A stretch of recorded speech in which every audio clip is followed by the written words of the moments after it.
My husband has a favorite child, and it's tearing our family apart. I want to start by saying my husband is a good man. He provides a very comfortable life for me and our children. He's never been abusive, manipulative, kept secrets, or been unfaithful. But he has one major flaw: he has a favorite child. We have 3 kids, 2 sons and a daughter: Liam, 19, Emma, 16, and Noah, 12. Our youngest, Noah, is my husband's favorite. He knows it, I know it, and unfortunately, our other children know it too. It wasn't always this way. He used to be equally loving to all our kids. But when Noah was 4, he was in a terrible car accident and was in the hospital for weeks. It was a devastating time for us.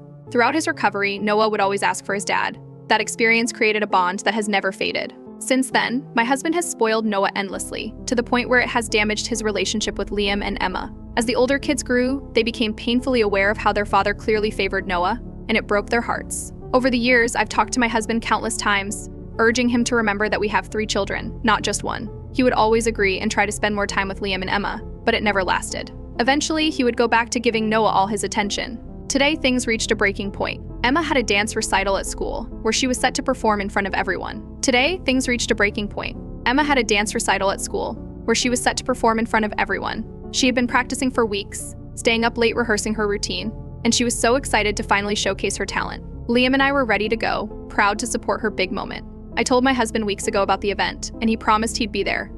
But when it came time to leave, he was nowhere to be found. I called him, expecting that maybe he got caught up at work or in traffic. Instead, I found out he had taken Noah to a local amusement park for a surprise Father-Son Day. He didn't even bother to tell me he wouldn't make it. When I asked why he hadn't told me, his answer was dismissive, like it was no big deal, it's just a dance recital. Noah's been wanting this trip for months. I was furious, but didn't want to let Emma see it. We went to the recital without him, and I did my best to cheer her on. She performed beautifully, but I could see in her eyes how hurt she was. Afterward, the other parents came up to congratulate her, but I could tell she was scanning the room, hoping her dad would show up at the last minute. He never did. When we got home, Emma stormed up to her room, slamming the door behind her. Liam, who's usually quiet about his feelings, finally broke. He yelled at me, saying, "Dad always shows up for Noah, but never for us. Why don't we matter to him?" I didn't have an answer for him. That's when my husband walked in, laughing with Noah about their day at the amusement park. I told him how much he had hurt Emma, and he looked confused. "She'll be fine. It's just one performance," he said, shrugging it off. I couldn't believe how detached he was. The final straw was when Emma came downstairs, her eyes red from crying. She walked up to her dad, holding the little trophy she'd gotten for her performance, and said, "I won this today. But I guess it doesn't matter to you, does it?"